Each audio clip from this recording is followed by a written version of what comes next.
Bismillah, banyak keluarga pecah karena berebut harta warisan.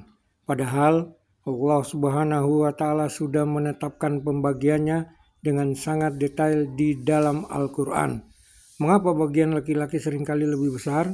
Dan siapa saja 25 orang yang berhak menerima harta Anda?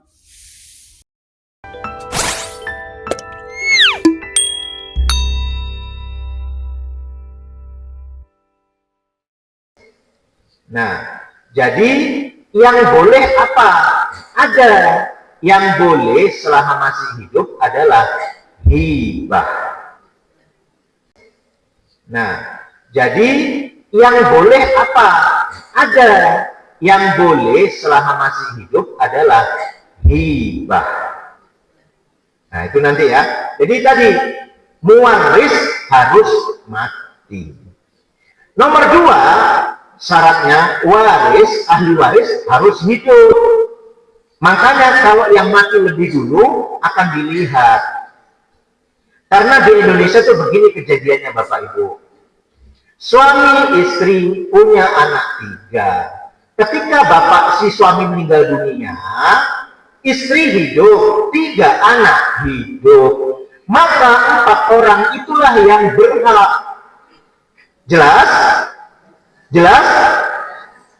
Cuma hartanya gak dibagi-bagi, ditunda setahun, 2 tahun, 3 tahun, sampai 15 tahun. Dari 3 orang anak keburu mati 1. Lebih dulu mati, harta belum dibagi. Ketika setelah 15 tahun atau setelah 17 tahun kemudian baru dibagi. Lalu dibilang, saudara saya sudah mati lebih dulu. Ya enggak, dia harus diperlakukan masih hidup. Orang ketika ayahnya meninggal dia masih hidup, cuma enggak segera dibagi sampai keburu. Itulah kenapa masalah warisan ini tidak boleh terburu-buru, juga tidak boleh berlarut-larut. Seperti tadi, akhirnya jatuh pada perkara zalim. Nah, sekarang tadi syaratnya waris itu harus hidup. Yang ketiga syaratnya ada sebab pewarisan. Jadi tidak ujuk-ujuk begini, ada orang di sana meninggal, lalu kita datang, saya ahli waris. Apa hubungannya? Apa sebabnya yang bisa mendapatkan? Nggak ada. Pokoknya tinggal dapat jatah saja. Nggak bisa. Harus ada sebab pewarisan. Sebab pewarisan ada 3. 1, karena pernikahan. Maka suami istri begitu sah setelah menikah, lalu ada yang meninggal salah satunya, meskipun belum bercampur, seperti di masa Rasulullah, baru menikah, belum bercampur, lalu ada panggilan jihad, berangkat, syahid, dari harta peninggalan suaminya itu, istri ini sudah mendapatkan bagian. Jadi, karena pernikahan. 2, karena kekerabatan. 3, karena wala. Karena membebaskan budak. Itu secara fikih saat ini sudah tidak ada. Nah, berikutnya yang menghalangi ada 3 juga. 1, yang membuat tidak bisa saling mewarisi. 1, karena beda agama. Orang muslim, keluarganya non-muslim. Kalau dia meninggal, statusnya apa saja, mau sebagai orang tua, mau anak, tidak bisa mewariskan, juga tidak bisa menerima beda agama. Kedua, karena pembunuhan. Karena ingin segera mendapatkan warisan, dipercepat. Waliyadzubillah, kita berlindung kepada Allah dari perbuatan seperti itu. Yang ketiga, itu karena perbudakan. Nah, secara fikih ini sudah ada. Nah, Bapak Ibu, kita langsung segera praktek ya. Saya melihat jamnya itu tidak terasa, cepat sekali. Monggo Bapak Ibu, ada minuman? Oh, Bapak Ibu udah ada minuman? Oh, udah ada? Kalau begitu saya mohon izin Bapak Ibu minum ya.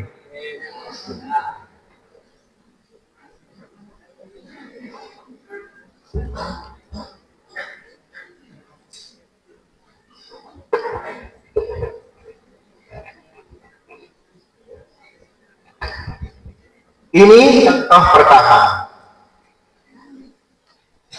Suami istri. Bapak Ibu terlihat jelas atau kurang kecil? Saya begini karena sepertinya papan tulisnya kalau dihapus susah. Makanya saya bagi-bagi. Ini misalnya ya,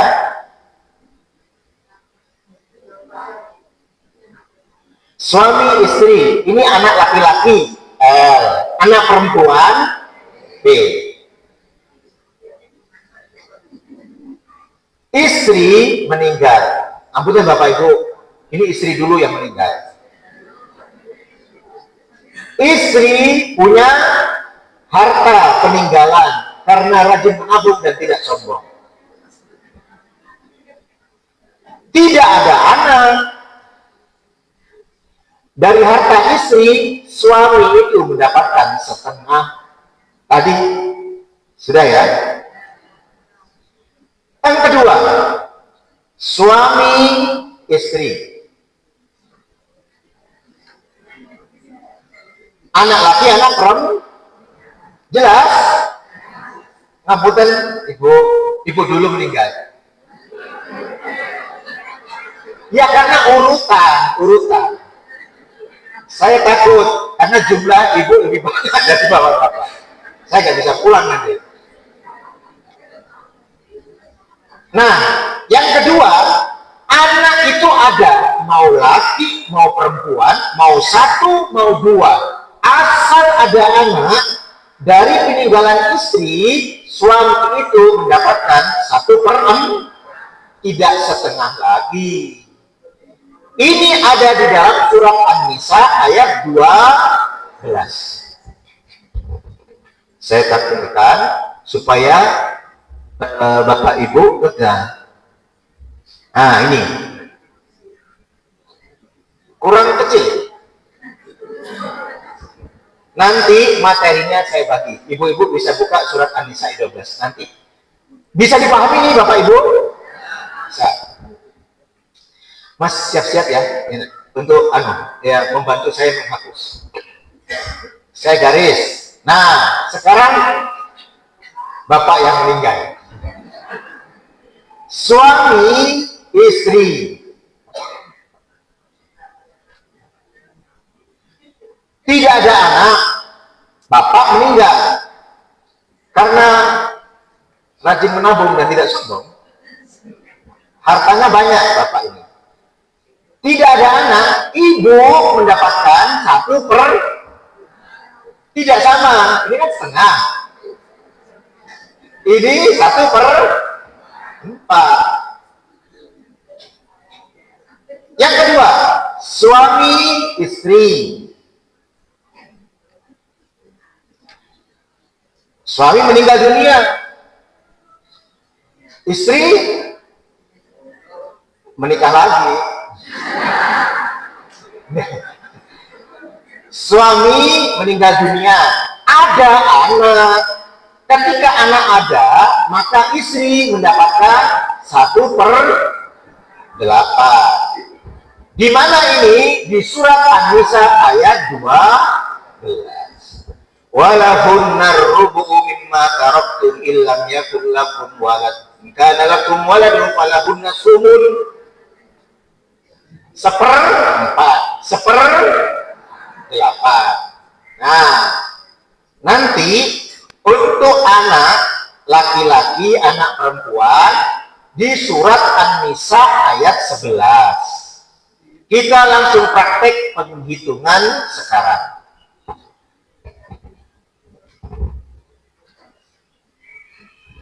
Silakan Bapak Ibu membuka surat An-Nisa ayat 11. Oh, jangan buka, nanti terlalu lama. yusikumullahu fi auladikum lizzakari mislu hazil unsayain. Telah ditetapkan oleh Allah dalam perkara pembagian harta warisan untuk anak-anak kalian. Untuk anak laki-laki itu setara dengan 2 anak perempuan. Bentar, belum selesai. Bapak Ibu, saya akan jelaskan bagian yang jarang diingatkan karena kejadiannya begini. Anak perempuan itu Bapak Ibu tidak selalu lebih sedikit, tidak selalu. Saya kasih contoh. Suami, istri punya anak perempuan 1. Istri meninggal dunia. Saat istri meninggal dunia, ayahnya masih hidup. Pernah kejadian begini? Cek ya Bapak Ibu, diingat-ingat. Suami istri punya anak perempuan 1. Ketika istri meninggal dunia, suami hidup, anak perempuan hidup, ayah dari si istri hidup. Jelas? Berapa bagian suami karena ada anak?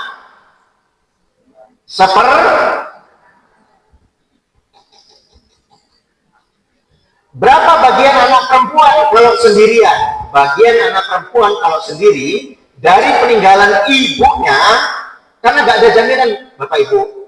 Kita sudah menyaksikan dalam kehidupan keluarga, ada kalanya suami lebih kaya dari istri. Ada kalanya istri lebih kaya dari suami. Ada kalanya dua-duanya kaya semuanya. Ada kalanya saya nggak sebut yang itu. Jika saya yang saya sebut. Bapak Ibu dari peninggalan istri dapat anak perempuan sendirian, surat An-Nisa ayat 11. Wa in kanat wahidatan falahan nisf. Kalau sendirian dia dapat setengah. Ayah dari si mayit, kalau yang meninggal ini punya anak, surat An-Nisa ayat 11 juga. Wali abawaihi likulli wahidin minhumas sudus. Masing-masing untuk kedua orang tuanya, ibu bapaknya 1/6. Jika yang meninggal itu punya anak. Punya anak tidak? Berarti berapa bagian ayah? Bapak Ibu, ini ayahnya 1/4. Ini kakeknya 1/4. Mana lebih banyak?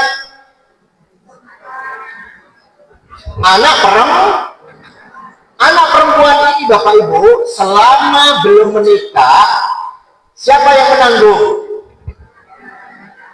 Kalau ayahnya sakit,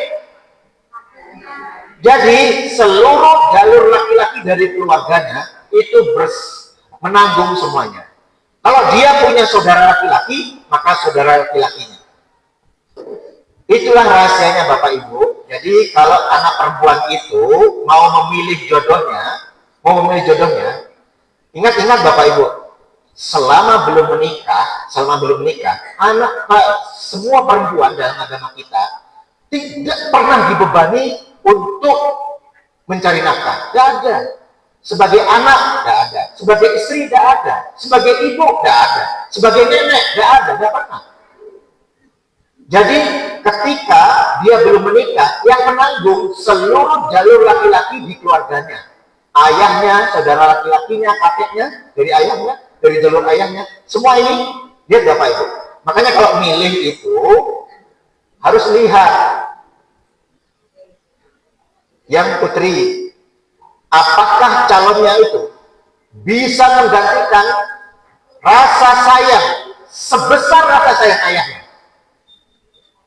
Apakah calonnya itu bisa menggantikan rasa sayang sebesar rasa sayang saudara laki-lakinya?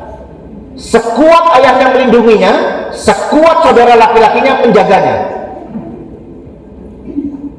Jangan cuma ganteng toh, menyesal. Harus di situ diperhatikan, karena ini mengingatkan itu. Sudah dapat 1/2, selama belum menikah maka ditanggung oleh ayahnya. Baru lepas ayahnya kalau sudah menikah, maka diambil semua oleh suaminya itu.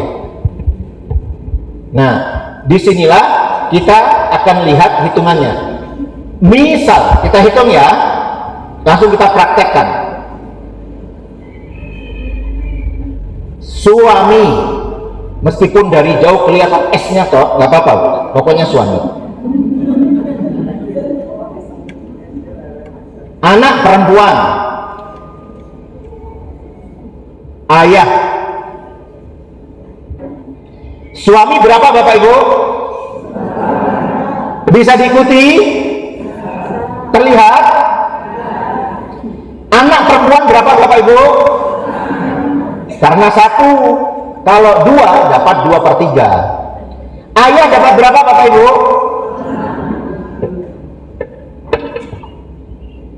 Cara baginya tidak begini, diambil 1/4, lalu diambil lagi 1/6, lalu 1/2, bukan begitu. Harus dihitung bersamaan. Yang bisa dijadikan kelipatan ini 4, 2, dan 6. Berapa Bapak Ibu? 12 ya. Makanya dalam faraid disebut asrul masalah. 12 dibagi 4 kali 1, 12 bagi 2 kali 1,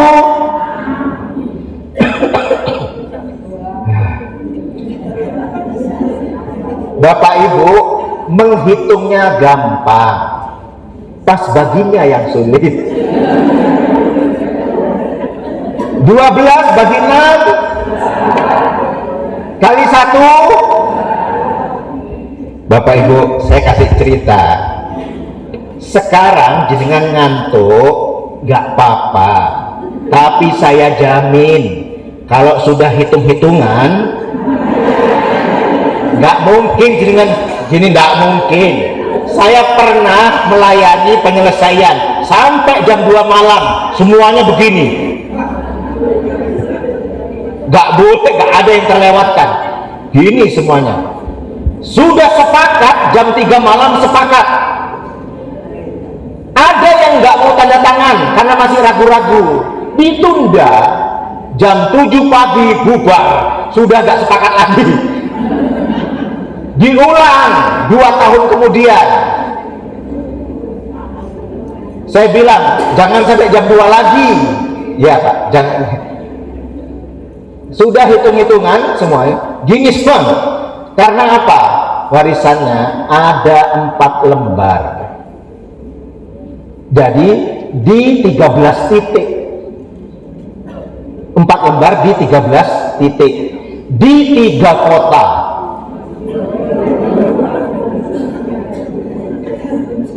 Ada di satu, ada di.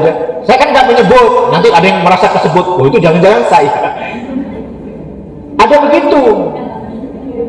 Nah, Bapak Ibu, ini 12. 3 tambah 6 tambah 2, 12 dikurangi 11, sisa 1. Disinilah rumusnya. Kalau anaknya itu perempuan saja, maka bagian ayah ditambah rob, ditambah sisa. Hadisnya al-hiqul faraido bi ahliha fama baqiya fa huwa li aula rajulin zakat. Jadi 1 naikkan ke atas, 2 tambah 1. Jadi ayah, Bapak Ibu. Mantan suami ada tidak? Mantan suami ada tidak? Ada. Mantan ayah. Siapa paling dekat? Suami apa ayah? Ayah. Karena anak-anak itu adalah milik ayahnya. Jadi di sini 3/12, 6/12, 3/12. Tinggal dikalikan nilai asetnya. Karena ini istri yang baik, rajin menabung dan tidak sombong, ternyata 12 M Bapak Ibu, 12 miliar.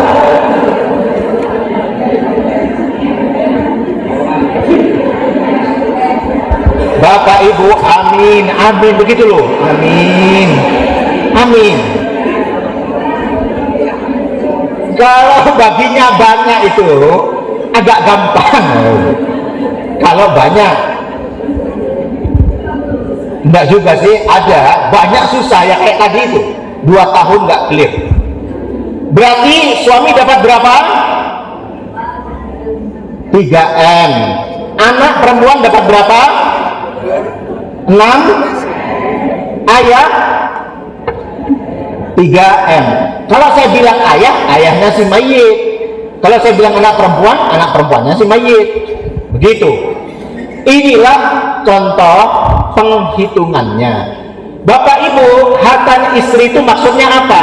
Ya memang harta yang sudah milik istri, bukan harta bersama, bukan. Jadi sudah diselesaikan semuanya. Harta itu Bapak Ibu dari si mayit itu adalah memang milik si mayit. Kalau harta bersama ada kasusnya tuh begini.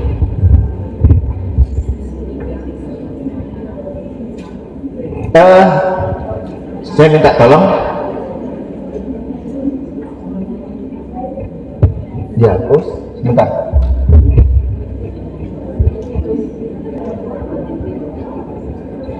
Mencari tisu ya dihapus karena ya pelan-pelan ya sampai bersih. Bapak Ibu sambil menunggu asisten menghapus yang sebelah sini saja ya, ini jangan, ini esnya. Tadi sudah saya siapkan tisu Mas Rani. Oke, nuhun sangat Mas, nanti ini pakai ini, nah gini, kita balik. Jangan diperluas, langsung ini saja.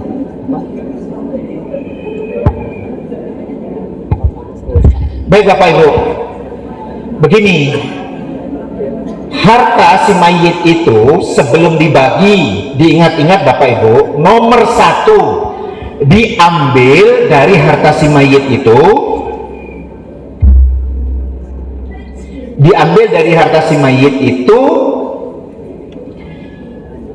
pengeluaran untuk pengurusan jenazah, diambil dari harta si mayit. Itu dulu.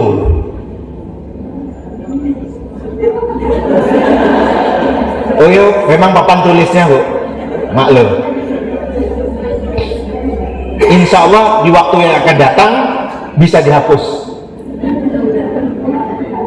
Kalau untuk panitia, kalau cuma papan tulis 1 begini mahal. Enggak, insya Allah kecil, bisa insya Allah. Kita minjem di sekolah kita sebentar. Bapak Ibu, jadi dikeluarkan dari harta si mayit kecuali kalau ahli warisnya menanggung. Jadi Bapak Ibu, pengurusan jenazah sejak dimandikan, dikafani, disolatkan sampai nanti dimasukkan ke liang lahat, ada biayanya tidak? Ada. Kita semua sekarang tahu Bapak Ibu, apakah liang lahat itu gratis? Kurang keras jawabnya, tidak. Di Magetan berapa Bapak Ibu? Oh gratis, alhamdulillah. Sebenarnya bisa tetap gratis asal di tanahnya sendiri, tanahnya si mayit. Tapi kalau di kota-kota besar seperti Jakarta, 1 liang itu sudah mahal. Di Jogja rata-rata 7 juta. Di Jakarta sulit. Kalau yang mau beli sendiri ya beli seperti harga tanah itu. Kalau yang umum biasanya ngontrak atau di tempat tertentu 30 tahun diperpanjang, 20 tahun diperpanjang. Coba hidup ngontrak, waktu meninggal ngontrak juga. Itu kalau di kota-kota besar kayak Jakarta. Sampai kontraknya itu waktu hidup kontrak berempat, meninggal juga bertumpuk, kontrak juga 4. Kalau nggak bayar diringkesi, tulang-tulangnya itu diserahkan ke keluarga, diganti yang lain. Karena begini bentuknya Bapak Ibu, saya contohkan lagi ya, untuk anak laki perempuan. Tinggal 5 menit Bapak Ibu, 5 menit yang sabar, gak apa-apa. Suami istri punya anak 2, 1 perempuan, 1 laki-laki. Tadi istri yang meninggal ya, ini adil. Bapak yang meninggal sekarang, suami meninggal. Ini ayah masih hidup. Oh maaf, salah.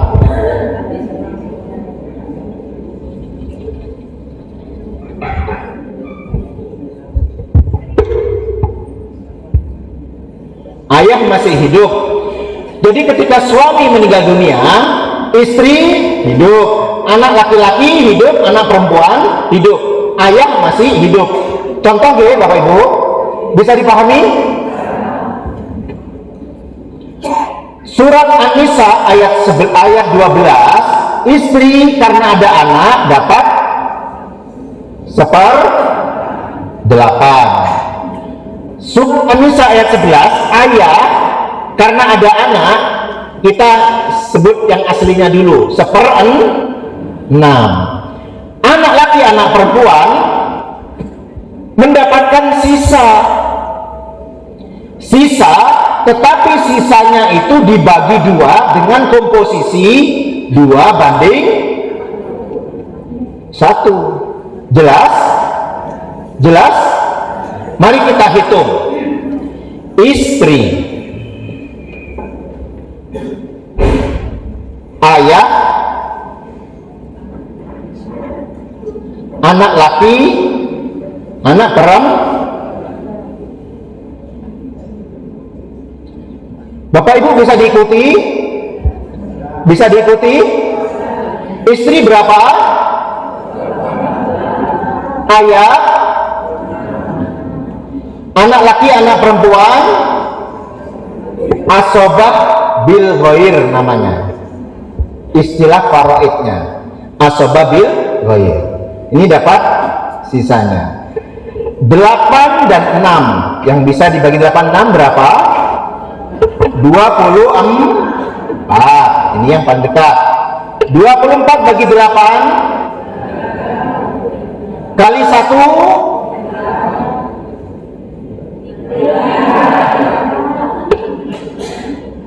24 dibagi 8 3 kali 1 5.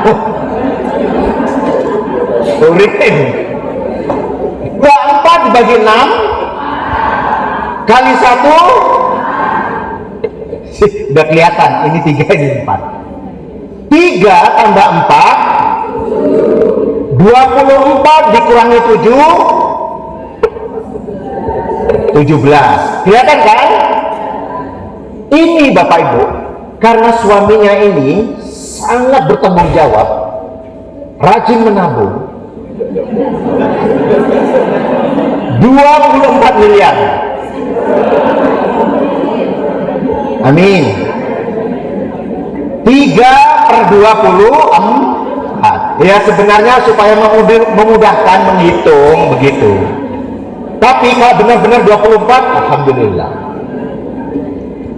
4/24 dikali 24 n dikali 24 n. Ini 17 dibagi 24 kali 24 n. Istri dapat berapa Bapak Ibu? 3 miliar. Ya doanya 3 miliar Bapak Ibu, jangan 24 meter. Ayah dapat berapa? 4 M. Anak laki anak perempuan Bapak Ibu, anak laki dihitung, anak perempuan dihitung, jumlahnya 17 dibagi 3. Nanti 2 untuk anak laki-laki, 1 anak perempuan. Belum selesai. Saya sampaikan ini Bapak Ibu, setelah suami meninggal dunia, siapa yang menanggung istri dan anak perempuan? Yang menanggung adalah anak laki-laki tanpa mengurangi hak waris. Misal Bapak Ibu, ini saudari perempuannya menikah, maka beban tanggung jawabnya berkurang. Tetapi kalau saudari perempuannya, suaminya meninggal dunia, lalu punya anak perempuan saja, tidak ada anak laki-laki, maka kewajiban saudara laki-lakinya hidup lagi. Tidak boleh membiarkan saudarinya itu sampai ngutang, sampai minta-minta, itu enggak. Itulah tanggung jawab nafkah. Faraid ini lebih kuat dari asuransi. Ini istri, kalau orang tuanya masih hidup, ayahnya yang menanggung. Kalau saudara laki-lakinya hidup, ini anak laki-lakinya masih kecil, maka yang menanggung saudara laki-lakinya. Kalau saudara laki-lakinya tiga-tiganya menanggung. Ya karena itulah kelebihan yang Allah tetapkan, karena yang laki-laki yang menanggung. Disinilah bahwa tidak selalu lebih sedikit. Inilah Bapak Ibu, dari sebagian masalah waris, karena waktunya sudah habis, sejatinya mau ada tanya jawab. Apakah masih diperkenankan? Atau di waktu yang akan datang, kalau kita sambung supaya tidak terputus. Kalau diputus 1 tahun, nanti ilmunya segera menguap. Karena Bapak Ibu ini kalau belajar pagi, insya Allah besok masih ingat. Besok, tapi setelah 3 hari bukan tidak ingat, mikir yang lain. Cuma biasanya ilmu ini jadi teringat saat mulai membagi warisan. Nah, ini ya Bapak Ibu yang dapat saya sampaikan. Nanti materinya saya kirim ke panitia, bisa dipelajari ulang, kurang lebih nanti lebih detail. Maka kan Bapak Ibu yang dapat saya sampaikan, semoga yang sedikit ini kembali kepada kita sebagai ilmu dan bermanfaat. Aqulu qawli hadza astaghfirullahaladzim li wa lakum, nasrun minallah wa fathun qarib wa basyiril mu'minin fastabiqul khairat. Assalamualaikum warahmatullahi wabarakatuh.